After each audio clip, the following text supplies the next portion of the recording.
Hello friends, welcome to my YouTube channel. Friends, आज बात करने वाले हैं जोकॉन एएस किट। आज जानेंगे इसी किट के बारे में कि किस कंडीशन में इसको दिया जाता है या फिर किस किस स्थिति में डॉक्टर इसको प्रिस्क्राइब करते हैं, या फिर डॉक्टर जो देते हैं तो इनके अंदर साइड इफ़ेक्ट क्या है या फिर कौन सी बीमारी में देते हैं या इसका साइड इफ़ेक्ट क्या होता है, तो वो सारा चीज़ बात करेंगे। तो कॉम्बी किट की अगर बात किया जाए ना, तो कॉम्बी किट में आपको anti fungal fluconazole, antibiotic azithromycin और सुकेनिडाजोल, ये तीनों इंग्रेडिएंट डला हुआ रहता है और तीनों मेडिसिन को मिला करके एक किट बनाया गया है जो कि जोकॉन एएस किट नाम से आता है। और भी कई ब्रांड नेम से आपको अवेलेबल हो जाती है, वो मैं बाद में डिस्कस करूंगा। तो अभी फ़िलहाल बात करने वाले हैं हम जोकॉन एएस किट के बारे में।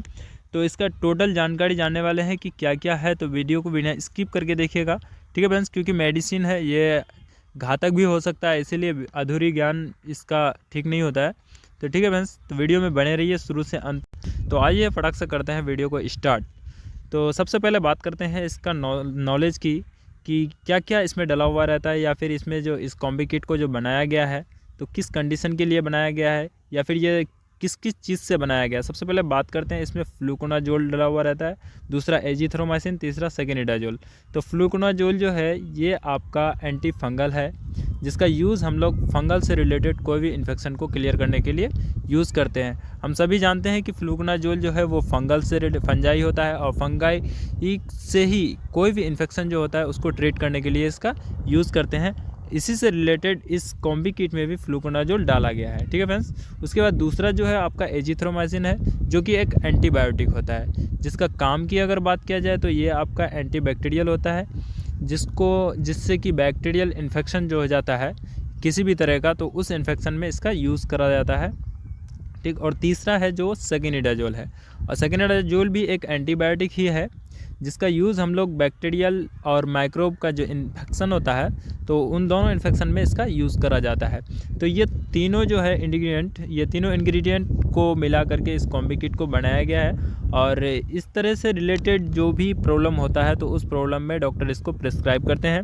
तो जान लेते हैं पहले थोड़ा सा कि इसका स्ट्रेंथ की क्या क्या, फ्लूकोनाजोल जो है वो कितना mg डला हुआ है, या फिर एजिथ्रोमाइसिन या फिर सेकेनिडाजोल ये कितना कितना डला हुआ है। एक कॉम्बी किट की अगर बात किया जाए तो उसमें आपको 150 mg फ्लूकोनाजोल होता है, और दूसरा एजिथ्रोमाइसिन की अगर बात किया जाए तो वो 1 ग्राम होता है, यानी कि 1000 mg, ठीक। और तीसरा जो है सेकेनिडाजोल, वो भी 1000 mg यानी कि 1 ग्राम का 2 टैबलेट अवेलेबल होती है उसमें एक किट में, ठीक है फ्रेंड्स। तो ये तीनों तो हो गया स्ट्रेंथ। अब बात करते हैं इसका कुछ ब्रांड जो है, जो आपको अलग अलग नाम से मेडिकल में अवेलेबल होती है, जो कि मैंने शुरू में ही बताया। तो जैसे कि जोकॉन एएस किट, जो कि बहुत ज़्यादा पॉपुलर ब्रांड है, ये आपको हर मेडिकल में लगभग अवेलेबल हो जाता है। और इसी के साथ आता है जैसे फास्ट 3 किट, A3 किट, या फिर सक्रिल किट। तो इस तरह का कई और भी ब्रांड नेम्स है, क्योंकि कंपनी जो है ना वो अपने अपने नाम से अलग अलग नाम से रिलीज़ करती है मार्केट में, ठीक है फ्रेंड्स। तो आपको कोई भी कंपनी का नाम से अवेलेबल हो जाती है। अब मेन जो बात करने वाले हैं फ्रेंड्स, इसका बहुत इंटरेस्टिंग है, जो कि यूज़ की बात करने वाला है कि हम लोग किस कंडीशन में इसका यूज़ करते हैं, किस स्थिति में यूज़ करते हैं, या क्या फिर सिर्फ फीमेल के लिए ही इसको बनाया गया है या फिर मेल में भी इसको दिया जाता है। तो टोटली इन्फॉर्मेशन है जो आपको डिटेल में बात करने वाले हैं इसका यूज़ का। तो आइए बात करते हैं सबसे पहले इनका यूज़ कि कहाँ कहाँ इसका यूज़ करते हैं।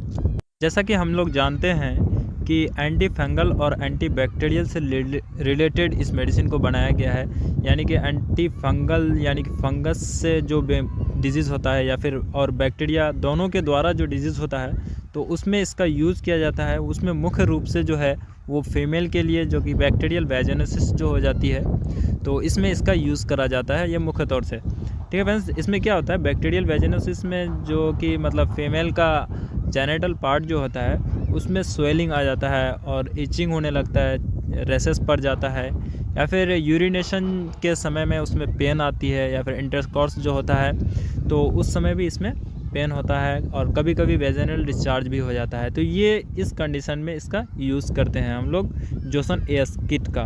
तो ये बैक्टीरियल वेजिनोसिस होता है, इस कंडीशन में इसका यूज़ करते हैं, क्योंकि इसमें फंजाई और बैक्टीरियल दोनों का इन्फेक्शन के कारण इस तरह का डिजीज़ होती है, तो इसमें इसका यूज़ करा जाता है। और उसके बाद दूसरी बात किया जाए तो वो कैंडियासिस होता है। कैंडियासिस में क्या होता है कि ये इसमें मेल और फीमेल दोनों में ये बीमारी हो जाती है। इसमें ये जो होता है आपका कैंडिडिया जो फंगस होता है, उस फंगस के कारण होता है। तो ये फंगस क्या करता है कि मेल और फीमेल दोनों में होता है, कभी कभी देखा गया है। तो मेल में अगर बात करें इसमें जो होने का कारण, तो ये आपको पेनियल ईस्ट इन्फेक्शन कहलाता है। पेनियल ईस्ट इन्फेक्शन में क्या होता है कि मतलब पेनिस के ऊपरी सतह में जो होता है बाहर वाला पोर्शन पे, उसमें आपका रेसेस पड़ जाना या फिर चकत्ते चकत्ते टाइप का आ जाना, लालपन आ जाना, तो इस तरह का कंडीशन देखा जाता है। इस तरह की सिम्टम आती है तो जिसमें इसका यूज़ किया जाता है। तो ये दोनों डिजीज़ में इसका यूज़ करता है। और साथ में ही जैसे कि अगर मैरिड है, इंटरकोर्स से रिलेटेड अगर संबंध चलता है, तो उसमें जो है ना मेल और फीमेल दोनों पार्टनर को इस मेडिसिन का एक साथ में यूज़ कराया जाता है, क्योंकि ये सेक्सुअल ट्रांसमिशन डिजीज़ भी कहलाता है। एसटीडी क्या होता है? अब बात कर लेते हैं एसटीडी के बारे में। तो एसटीडी एक सेक्सुअल ट्रांसमिटेड डिजीज़, इसका फुल फॉर्म होता है। ठीक, इसमें क्या होता है कि चाहे मेल हो या फिर फीमेल, इसमें जो जेनिटल पार्ट्स जो होता है, पेनिस या फिर वेजिना में किसी तरह बैक्टीरिया का इन्फेक्शन हो जाता है। ठीक, और उस इन्फेक्शन के कारण ये क्या होता है, मतलब ये ना ट्रांसमिट करता है, ये डिजीज़ एक से दूसरे पर्सन को मतलब ट्रांसमिटेड हो जाता है, मतलब दूसरे को इन्फेक्ट कर जाता है। ठीक है, इसीलिए इसको सेक्सुअल ट्रांसमिटेड डिजीज़ हो जाता है। तो ये एक्चुअल में कब होता है कि जब बहुत ज़्यादा सेक्स यानी प्रोटेक्शन के बिना सेक्स वगैरह करते हैं ना, तो उस कंडीशन में ऐसा केस में ये देखने को मिलता है। ठीक है फ्रेंड्स, उसके बाद अब देख लेते हैं इसका कुछ सिम्टम की किस किस तरह का सिम्टम इसमें आता है। जैसे कि इसमें अनयूजुअल मतलब वेजिनल डिस्चार्ज होगा, यानी ठीक, उसके बाद वाइट डिस्चार्ज आएगी, या फिर सेक्सुअल या इंटरकॉर्स के दौरान जो है उसमें पेन आएगा। ठीक, बहुत ज़्यादा पेन होता है।